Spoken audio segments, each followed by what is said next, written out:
executive function, because, you know, I'm kind of a one-trick pony, and that's my trick, right? Okay, so decision-making capacity and executive function. So yesterday, the instrument I talked most about was clocks, almost exclusively about was clocks, and that was developed here at UT by Dr. Royal. The instrument we're going to shift to, another bedside instrument of executive function that we're going to shift to is the Exit 25, which is also developed here at UT by Dr. Royal.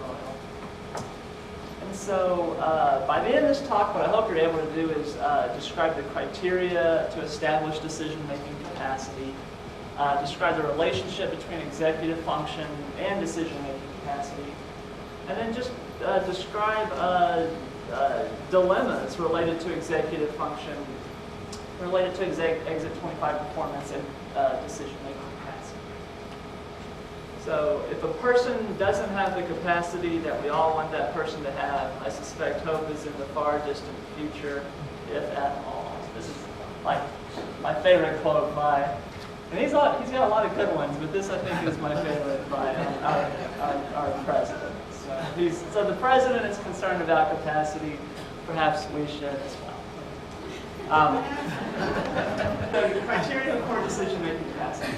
So these are the generally accepted criteria that a person has to have that has to be able to demonstrate to have decision-making capacity.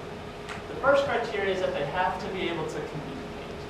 So depending on what it is that they're having to decide, determines the level at which they have to communicate.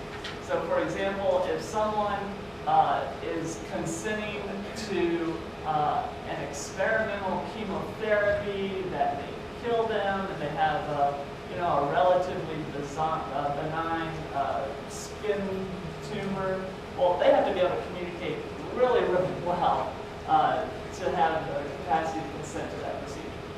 On the other hand, if a person is allergic to bees, they've been stung by a bee, the dog's got a shot of epinephrine, so it's a high benefit, low risk procedure. Blink once for yes and twice for no is probably good enough in that case. So they have to be able to communicate. For a person to have decision-making capacity, they have to be able to communicate. We've started, we'll get to this later in the talk, we started doing consults for adult protective services. We do these decision-making capacity consults for adult protective services, and sometimes we'll do a consult on a person who's had a stroke, and they can't communicate. And these are the easiest requests we get, because by default, if you can't communicate, you don't have capacity, you get broke.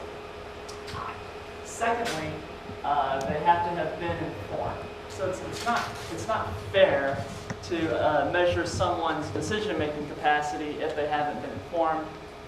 Early in the year, when the new interns and residents turn over, we'll see this a lot at University Hospital, where an intern will say, I don't think this person has capacity to consent to a cardiac bypass procedure. Can you assess that for us? And we'll show up to the patient and we'll ask them, so what do you know about a cardiac bypass procedure? And no one's ever told them what a cardiac bypass procedure is, what are the risks, what are the benefits. So again, you can't assess their criteria, their capacity, unless they've been informed. Using the same, our work with adult protective services, the case specialists have informed them time and time and time again. And so usually we get called much later, not later, but after the specialists have seen them for a good amount of time. They're well informed, they inform their families. That's when we see them. There's no sense in us showing up on the first day if they haven't been informed of risk benefits that come. Third, they have to be able to voice understanding of the major risk benefits and alternatives to the proposed treatment. And the key word here is voice understanding. It's not they have to be able to repeat the major risk benefits and alternatives.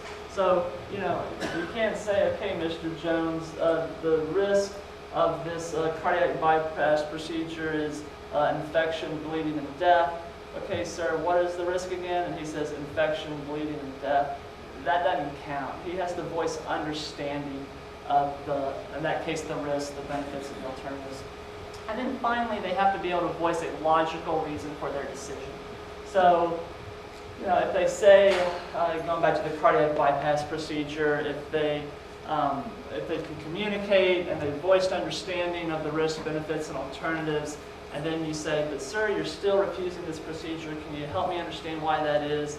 And they say something like, well, you know, the little green man up in the vent is telling me that I better not do that. Okay, well, that's not a logical reason. And so they would not have decision-making capacity. So these are the 4 generally accepted criteria: communicate, be informed, understand risk, benefits, alternatives, and be able to voice a logical reason for the decision. So just touching again, we'll go through this a little bit briefly. We talked about it yesterday. So there's different cognitions. Again, there's many cognitions. You know, memory, math, visual processing speed, attention. Executive function is just one of these cognitions, defined by the DSM-4 as your ability to think abstractly, to plan, initiate, sequence, monitor, and inhibit complex goal-directed behaviors. And so again, it's that set of cognitive processes that allow you to behave independent of the environment instead of having behaviors mediated by the environment. The consent process is a nice example of how your behaviors can be mediated by your environment if you're executively impaired. So if you give someone, for example, if you give someone a consent form to sign, say you give an older person who's executively impaired the paper, and you give them the pen, and you put a big X next to the line. Sometimes they'll just, you know, they see an X, they see a paper, they see a pen, they just sign, right? And so the environment may be mediating their behavior in that case. And the opposite will happen too. You can give someone that paper, and you know, maybe they never sign anything until someone special reviews it for them. But you know, in this case, you know, if they don't have the procedure, they're going to die. And so the opposite can happen as well, where they can either sign appropriately or sign inappropriately. Their behavior being mediated by the environment in that decision-making process. And so again, just to go back, executive function comes from the prefrontal cortical circuits, running from the cortex down to the striatum, globus pallidus, the thalamus, and then back up. And so, as we talked about yesterday, every psychiatric illness is associated with executive deficits. But probably more relevant to this audience is that almost every medical illness is also associated with executive deficits, because most medical illnesses will affect cerebral blood flow or oxygenation to the frontal lobe, to the frontal circuits. Okay. So there's lots of different executive function measures out there. Perhaps the most widely known, perhaps, is the Wisconsin card sort task. But then there's all these others that we've heard of, and there's even more than on the list. These are just examples. Some of them require equipment and a lot of time to administer. The Wisconsin card sort task, the Stroop test would be examples of those. Some are pretty quick and pretty easy to do. So yesterday we talked about clocks. It's pretty quick and it's pretty easy to do. The exit 25 is another one that's pretty quick, pretty easy to do. Okay, so the exit 25. We're going to talk about the exit 25 as it measures executive function. And then what I'm going to do is just kind of walk you through different studies where the exit 25 has been used as a predictor for decision-making capacity. So the exit 25, it's a 25-item bedside scale. Items are all derived from the frontal lobe. Sequelae, it takes about 15 minutes to do. It's scored from 0 to 50. The higher your number, the worse you're doing. 15 out of 50 is the cut point for a fail. So if you get a 15 or higher, quote-unquote fail. And the reason is that best discriminates healthy, elderly, independent living people from those who are demented. And so again, it's 25 items. For example, the first item is, I want you to say some numbers and letters for me like this: 1A, 2B, 3, what would come next? Hopefully they say C. And then, good for you. And then, Tell my kids. we're intact. And then you have them do the same. Then you invite them, sir, no, or ma'am, I want you to start from number 1 and go till I say stop. And they're supposed to do 1A, 2B, 3C, all the way up to 5E. So that's an example of one of the items. The second item on the exit says, I'm going to give you a letter, and I'm going to name a letter, and I want you to tell me how many different things you can think of that start with that letter in 1 minute. If I say P, you could say people, place, clock, planet, whatever. And then you give them the letter A. And you just write down how many words can they say that start with the letter A. And they need to get 10 or more to pass that particular item. So again, there's 25 items on this test, similar to that. And then each item is either scored a 0, a 1, or a 2. A 0 is a perfect score, a 1 is a partial fail, and a 2 is a total fail. And so the average 20-year-old college student is going to get a 3 or a 4 on this test. Where we notice functional impairments in elders is when people get a 15 or higher. Okay, so the first study I want to talk about is a study by Daniel Marson. Dr. Marson is he's a neurologist. He's one of our heroes in our department, in our division. He's a neurologist at the University of Alabama, and he also he's also an attorney.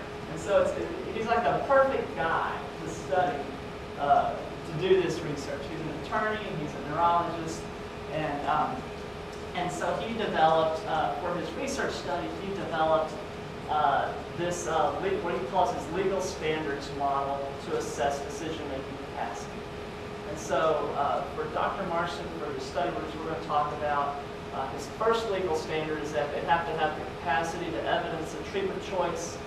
Again, they have to be able to, they have to have the capacity to make a reasonable treatment choice when the alternative is manifestly unreasonable.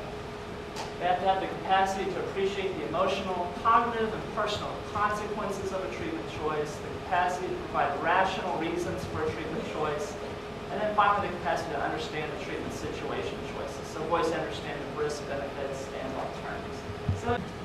So what he did, he took a group of, in the first study, he took a group of patients with Alzheimer's disease. And in the second study he did a group of patients with Parkinson's disease. And he gives them this, it's like the largest neuropsych battery I've ever seen done in a study. And so he gives them all of these tests. It must have taken like 2 days to do all this neuropsych testing. And so he's looking at all these different cognitions. We talked about how executive function is just one cognition of many. So he's also, in addition to executive function, he's looking at orientation, attention, expressive language, receptive language, visuospatial ability, memory, lots of memory tests, executive function, lots of executive tests, verbal conceptualization, reasoning, judgment, and then finally he also looks at mood. And so he gives this battery to, in the first study, he gives it to patients with Alzheimer's disease, and in the second study, he gives it to patients with Parkinson's. The Alzheimer's study, he didn't have the exit in the Alzheimer's study, but in the Parkinson's disease, then he included it. What he then did is he gives them a sham consent procedure. So he takes Parkinson's disease patients and he says, okay, I'm going to give you this sham consent procedure. You don't have cancer and you don't have heart disease, but we're going to pretend that you do, and I'm going to run you through the consent process for chemotherapy, and I'm going to run you through the consent process for a bypass. And then we're going to measure your decision-making capacity based on that. So that's how the experiments are set up. So he takes Parkinson's disease, gives them a neuropsych battery, runs them through a process where they're having to use decision-making skills, And then he wants to know which neuropsych measures best predict decision-making capacity for each of his legal standards. And so here, we just cut it down to legal standard 1, legal standard 3, and 5. And so you'll remember legal standard 1 is your ability to express a choice situation. So 3 and 5, these are kind of upper level decision-making abilities that a person has to have. Legal standard 1, this is the basic ability that a person has to have. And so when you do the math, what you find is that the SAC, which is a auditory comprehension test, predicts the most variance for evidence in the choice. So of all the different cognitions that are out there, what this means is that to express a choice, you have to have heard the question. Brilliant, right? Okay. So no other cognitive test contributed to the model.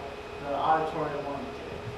When you look at appreciating the consequences, the only one that independently predicts, the only test that independently predicts a person's ability to appreciate the consequences of their decision is the controlled oral word fluency test. This is a verbal fluency test. This is like that second item in the exit. How many things with the letter A can you say?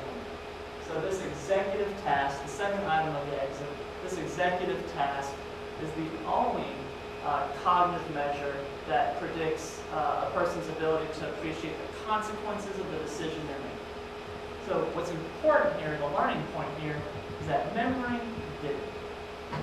Memory didn't. And so when you're assessing decision-making capacity, you see other people doing it, how often have you given them a memory test to see if their mind is working for decision-making capacity? That's probably what you see the most, in fact. And memory did not predict a person's ability to appreciate the consequences of their decision. The other thing you'll notice is that orientation didn't either. So commonly what I'll see is a person will be making a bad decision, the person assessing the bad decision will say, well, sir, can you tell me the date today? Well, knowing the date or not knowing the date in this study had nothing to do with a person's ability to appreciate the consequences of their decision. The only cognition that predicted this independently was the executive task.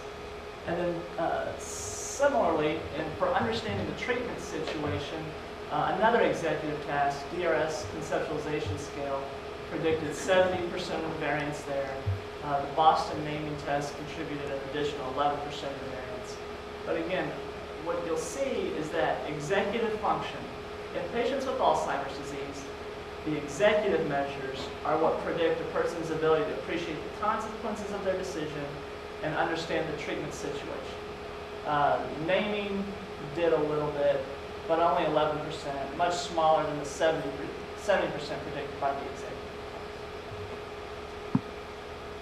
You get essentially the same results in Parkinson's disease. And for patients with Alzheimer's, the truth is that they're kind of the easy group to assess decision-making capacity, and they tend to just be more blatantly impaired. And so you don't have to work real hard to sort that out. Where it's tough is in these subcortical dementias like vascular dementia, Parkinson's dementia, or when medical problems are contributing to their impaired decision-making. And so what you'll see, though, is that for Parkinson's disease, you essentially get the same results. For evidencing the choice, the tool that predicted it most is memory. So memory was the only cognitive measure that predicted a person's ability to evidence a choice. So what this means is that to answer the question, you have to have remembered that your job was to answer the question. Great. Okay. But when you look at the higher order ones, rational reasons, understanding the treatment situation, the exit 25 was the only cognitive measure that predicted a person's the rational regions subscale of decision-making capacity accounted for 45% of the variance. The exit 25 contributed 56% of the variance, even more for understanding the treatment situation. The memory contributed an additional 12% to the model to bring the total model up to 68%. But again, the memory measure contributed 12%, the exit contributed 56%. The exit wins that game, right? And so when you give someone these huge neuropsych batteries, the only cognition that seems to really predict decision-making capacity, apart from just a person's ability to communicate, the only cognition that really seems to predict it is executive function. We'll move on to another model here, another study. And so again, in that first study, the way that was set up is you took Parkinson's patients and you took Alzheimer's patients, and you kind of give them a sham procedure to consent to. In this study, they're actually consenting to a real procedure. So in this study, this is 21 subjects. They're administered a decision-making instrument called the MacArthur Competency Assessment Tool. And it's modified to assess decision-making capacity to participate in a minimally invasive research protocol. So this was done at the VA, and what we did was we took patients who were having a urologic surgery, typically a prostate surgery, that was expected to last 2 hours or more. And what each of these patients is consenting to is a post-operative study where we will follow them in-house. We'll give them neuropsych measures daily in-house until they're discharged to see if they develop a delirium. So it's a non-invasive research protocol. They can only benefit, there's no way they can be harmed by, for example, taking the clocks test. So it's probably a medium benefit, low risk study that they are consenting to. And in this study, we give them the exit 25, we gave them a clock drawing test, clocks 1, clocks 2 as well, and then the mini-mental states. And then they're considered to have failed the decision-making capacity instrument. Again, their ability to consent to this low-risk research protocol.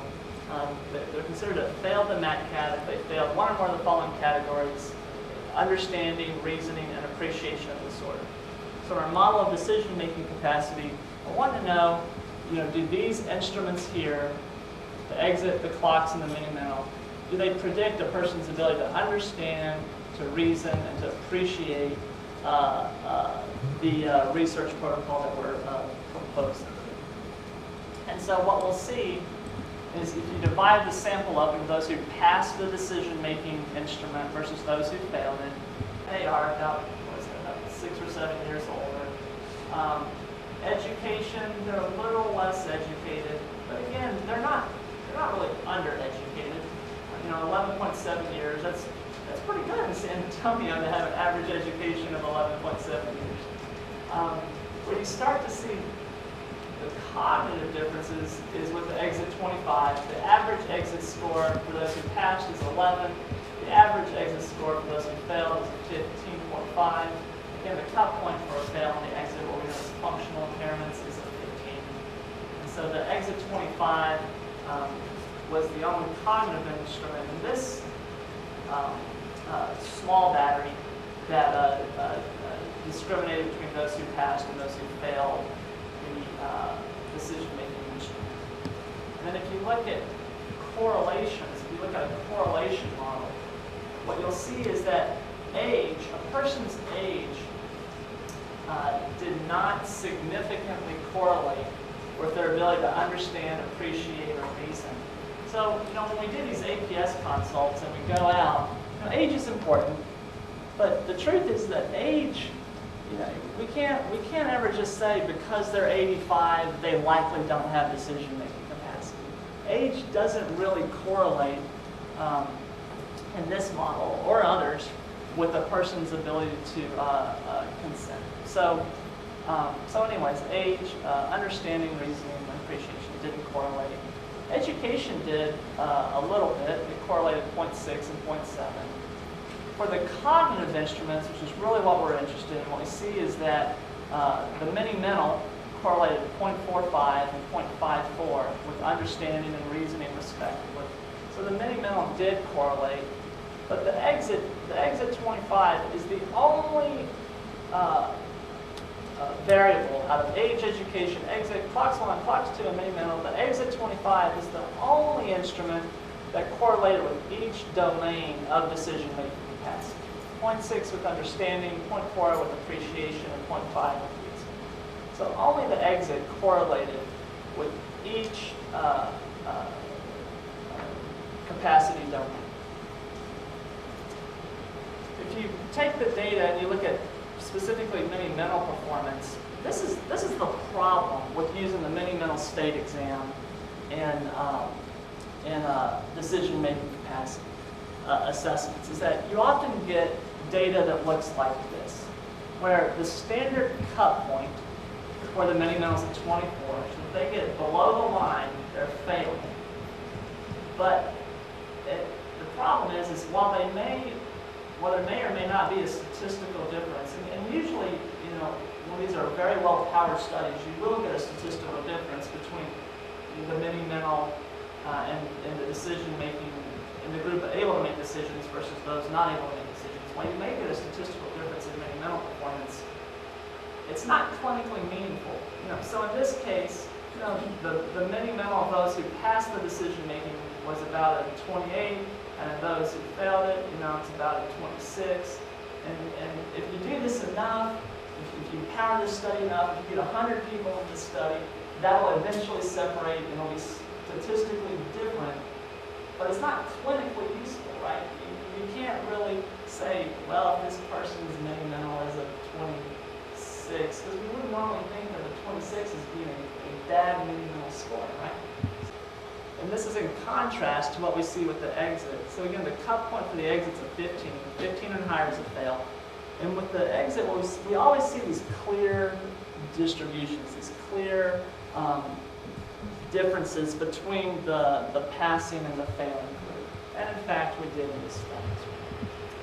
And so if you enter them into a multivariable model, for the mini-mental, the clocks 1, clocks 2, the exit was the only instrument that predicted a person's ability to consent to a non-invasive research protocol.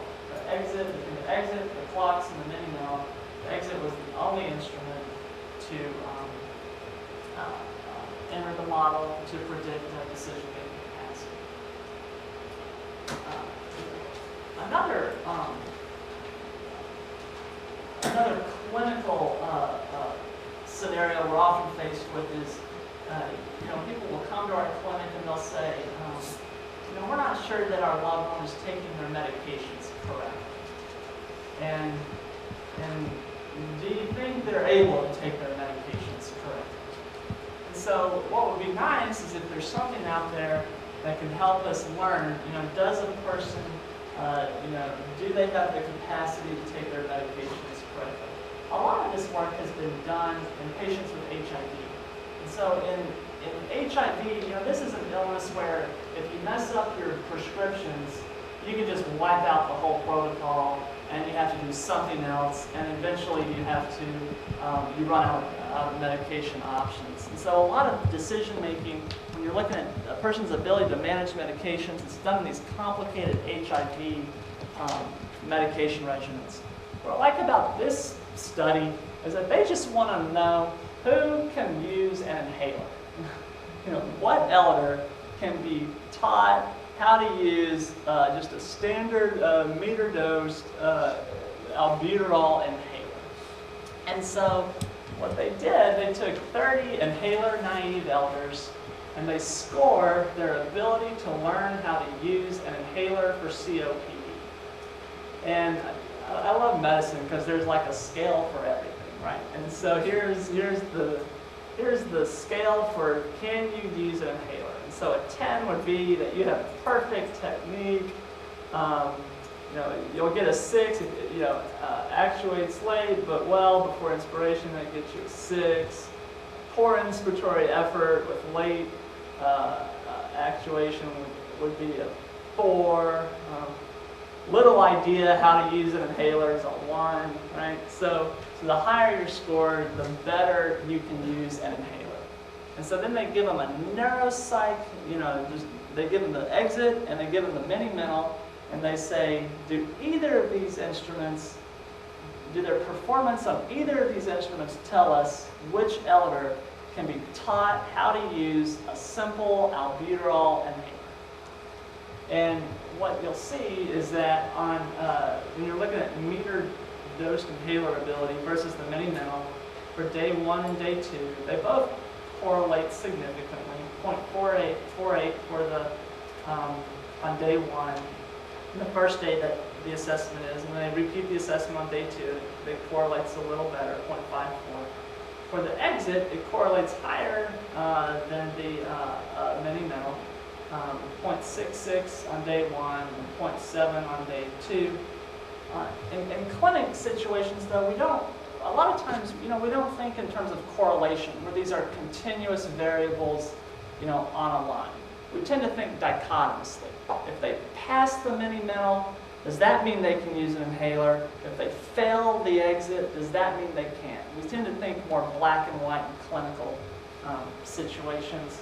And so when you look at using the standard coupling of the mini-mental, 24, what you'll see is that if you got a higher than a 23 on the mini-mental, 21 of them could be taught how to use that inhaler, and 3 couldn't. If you failed the mini-mental, all of them were incompetent. But what you'll see with the exit is that the exit was 100%. The standard coupling of 15, the exit was 100% sensitive and specific to tell the person if they can use, to be able to discriminate between a person's ability to use an inhaler or not using it. So that's a nice example of a simple medication, an albuterol inhaler, and the exit wins their test. What's tough is real life, and so in these research studies, they're set up, and it's a very specific decision that they're having to make. Sometimes these are sham decisions, like in Marston's study. A lot of times, though, real life is harder, and the reason it's harder is because the questions are just more vague. And a lot of times, the question that I get asked is, can this person, do they have the capacity to live by themselves? Can they stay in their home by themselves? And you just kind of think of all the different things that a person has to do to be able to stay in a home by themselves. And so, so here's just a typical case that we'll see that'll come into our clinic. And so a 77-year-old white man with no previous psychiatric history this is actually, I think this person was at the VA. Psychiatry was consulted to evaluate cognition and capacity to live at home in light of an upcoming court date involving adult protective services. Per chart review, the patient was found by the police, quote unquote, living in squalor. Trash and feces were strewn throughout the house. The patient was placed under emergency detention and escorted to the VA for a medical evaluation. And so I forget why the police showed up, but when they did, they were shocked to find this man living in this house. I remember that this house, it had 2 stories, but it also had a basement, and the basement had flooded, and it became, what happened was that when the basement flooded, there were mosquitoes, and so he put goldfish in the basement to eat the mosquitoes. But then when the goldfish were there, then the snakes came in to eat the goldfish, and it became like this old lady that swallowed a fly to eat or whatever, and it was just a mess. And so anyway, so the police saw this guy and they thought, I don't know what we're going to do with you. we'll take you to the VA. All right, and so the patient is placed in emergency detention and escorted to the VA. All right. Prior to patient interview, he was informed of the nature of the consult and the potential limits of confidentiality. You know, when I go out with adult protective services, I always tell them the reason. I always tell the client the reason that I'm there. I tell them, look, I'm here because the state is concerned that you may not have the ability to make safe decisions and live at home by yourself. That's why I'm here. And sometimes I'll see that I'll kind of make the case specialist a little nervous that I'm informing them, because sometimes they want the patient to talk because they've been talking forever with them and they don't want them to shut down with me. The truth is that if they don't have decision-making capacity, they just keep talking. It doesn't matter. Okay. So even with this case, the patient is patient denies symptoms consistent with mood or thought disorders. He's not depressed. He's not psychotic. When asked about alcohol history, he starts to get a little evasive. Doesn't want to discuss that. He states he eats and sleeps well. He looks forward to getting an insurance sales position, and he reports that he's independent in activities available. And so he's eating well. He's sleeping well. He wants to work again. You know, never mind. He's 77 years old, looking for a job. Right? Says he's going to go get this insurance sales position, and then he reports independent ADLs, which brings up the second problem, which is in assessing functional status. You can't ever ask the person to self-report their own functional status. You know, you can't ever say, "Sir, can you prepare your own meals?" Because if they say yes, you don't really know what that means. If they say no, you don't really know what that means. If they don't have capacity to do the activity, then they don't have the capacity to self-report whether or not they can do the activity. So when we do these functional assessments, we're always asking caregivers. When asked why his house was condemned, he replies, well, because it was built before World War II with a bad foundation. When asked about living in squalor, he just says, well, I know it's a mess. That's why I need to get out of here and clean it up. And so a lot of, Dr. Leroy will talk to you later about hoarding behaviors. What's interesting about these people is, you know, they recognize that it's a mess, and they just, yeah, well, of course, I need to get out of here. I need to clean it up. You know, why am I here in this hospital? Let me go so I can clean my house up. So they're very alert, and they're very verbal. And they can, a lot of them can really talk well. Where it's hard to assess decision-making capacity is when someone is alert and verbal. Because in Western culture, if you're highly alert and you're highly verbal, then you must be highly confident. But our APS specialists can tell you that that's not always the case. So anyways, again, he says, yeah, of course it's a mess. I got to get out of here. Why are you holding me back? For his psych history, he denies previous use of psychotropics, denies previous psychiatric hospitalizations, never had a suicide attempt, never had a psychiatric diagnosis, other than alcohol dependence, which was really in his chart. Okay. His medical history, he's pretty good. You know, he has anemia from Barrett's esophagus, he has a large prostate, and he has high blood pressure. But not that many medical problems. For medications, he's on iron for the anemia, Prozac. Not really sure why he's on Prozac. Loratadine, metoprolol, proton pump inhibitor, terazosin, multivitamin, and trazodone. So again, you know, when I've been to VA gym clinics, if I saw a medication list that looked like this, I'd think, you know, that's not that bad. There's only like 10 on there, right? That's pretty good. So he doesn't have that many medical diagnoses. Compared to a lot of other 77-year-olds in the VA system, he's not really on that many medications. He's divorced, 3 grown children, very well educated. 2 are in San Antonio. They don't want anything to do with him. He's living by himself.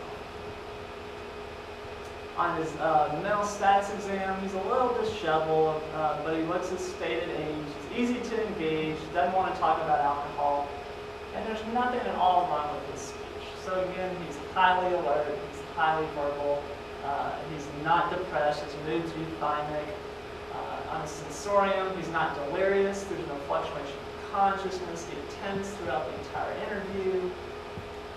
His thoughts coherent, illogical at times, particularly when discussing his house. His thoughts also tangential. He just kind of goes from one thought to another, never really comes back to the original question he asked. He's not psychotic. And his insight and judgment are poor. He's not able, even though he doesn't have many medical problems, he's not able to name any of them. His reason for his hospitalization, he's not really sure why he's there. He's not able to name his medications.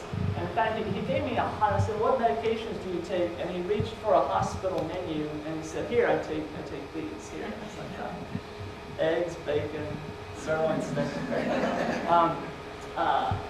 He's not able to say why he's living in such poor conditions other than this cracked foundation, which doesn't really make sense.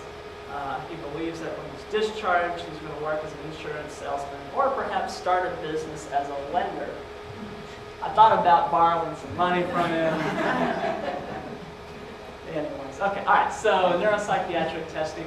This guy, he has a 29 on his mini-mental. And he almost gets a perfect score on his mini-mental. And I'll hear this from Adult Protective Services all the time. I'll hear that, we tried to get the family medicine doctor or the internal medicine doctor to help us with what seems to be obvious incapacity. They take him, they do the mini-mental, and it's normal, and they say, well, he must be normal. But again, if you look at the mini-mental state exam, it tests orientation, it tests memory, it tests visual spatial ability, and from all those studies that I showed you at the very beginning, none of those predict decision-making capacity. What predicts decision-making capacity is executive function, and the mini-mental state exam is not an executive measure. And he gets a perfect measure. But he starts to fail. Where he fails is the exit. And the cut point for a fail is a 15. So he fails the exit. He does okay on box 1 and okay on box 2. But he's failing the exit. And so on his labs, he is anemic. His chemistry is normal. His albumin's a little low. He doesn't have syphilis, and his vitamins and thyroid are normal. Imaging is generalized cerebral atrophy, hypodensities in the inferior basal ganglia. So this guy has white matter disease. He has vascular cognitive impairments, which will be discussed, I think, this afternoon. And if you'll remember, executive function is running from the prefrontal cortex to the striatum, to the pallidum, to the thalamus. The basal ganglia will be the striatum and the pallidum. And this guy has hypodensities. He has these little tiny strokes, this little tiny white matter disease right in here. So he doesn't have Alzheimer's disease, right? His hippocampus is fine. But these circuits here are impaired, and hence he doesn't have decision-making capacity. So this is a 77-year-old. Cognitive deficits consistent with dementia, most likely a vascular dementia. However, other problems could be the anemia, his albumin is low, and in the setting of all his medications, that could be impairing his decision-making. And so then the recommendation with Riot is, despite being highly alert, highly verbal, he's unable to state the risk or alternatives to his living situation. He's unable to discuss his medical needs. Cognitive testing reveals executive function deficits. So just because somebody fails the exit doesn't mean that they automatically have impaired decision-making capacity. What failing the exit does is it just supports the clinical interview. But I can tell you, it supports it every time. So this person did not have that. And of course, we recommend, keep working with social work and APS to ensure 24-hour supervision after discharge. His highest risk time would be immediately after discharge when he has these new routines to establish. Remember, executively impaired people are highly dependent on routine. And then finally, although not formally assessed, it's likely that his impaired decision-making capacity extrapolates to other domains, including medical decision-making. So not only should he not be living in the home by himself, but he can't be managing his medical decisions by himself. He shouldn't be managing his finances by himself. He shouldn't be driving. Okay. And so executive function, as stated by Cooney, may substantiate the argument that independent living in the community is no longer safe, particularly when the patient is highly alert, highly verbal. And these are the toughest cases that we have. With Alzheimer's disease, these aren't tough. They're not really alert, they're not really verbal. But when they are alert and verbal, it seems to be executive function that can objectively reveal these impairments. When we look at, this is just a list of our last 11 or so APS consults. Remember, a 15 or higher is a fail, and every 7 points above 15 is what we see in, represents a new level of care. So 15 to 22 is what we see in assisted living facilities. 23 to 30 is what we see in nursing homes. 31 and above would be what we see like in a locked Alzheimer's. So you can just kind of go down the list here, and we can just predict the level of care that each of these people need.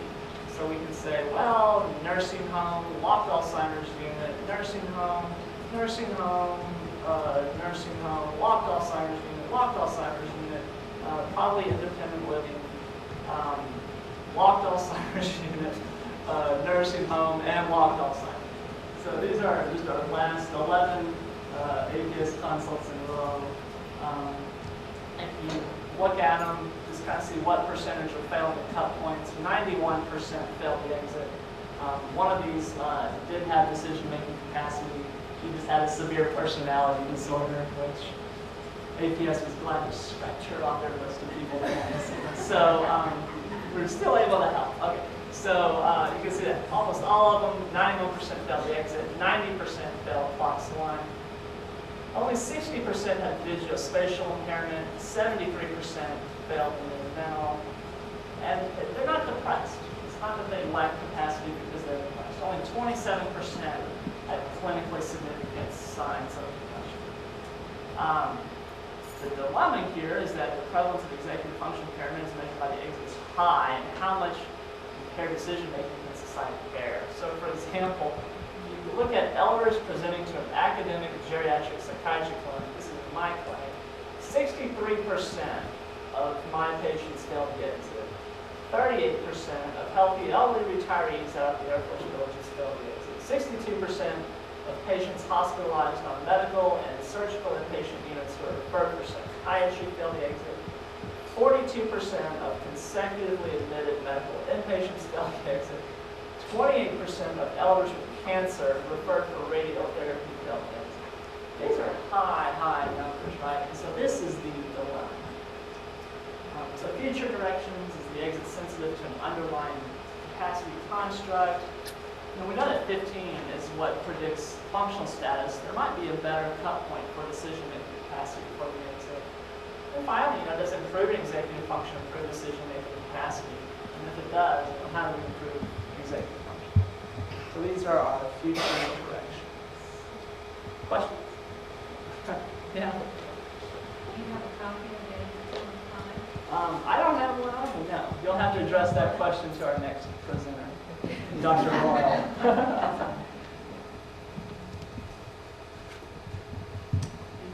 You touched briefly on white matter disease. Maybe I missed it and was writing. Could you expand on that? Yeah, white matter disease is when, a lot of times, patients with, for example, diabetes or high blood pressure, high cholesterol, patients with coronary vascular risk factors, they'll get little tiny strokes, for lack of a better word, in the white matter, in the tracks that connect neurons to each other. And so you don't have to have what it means is that you don't have to have a cortical stroke to get executive impairment. If the tracks that connect the cortex to other structures that mediate executive function, if those tracks are lesioned, you get the same result.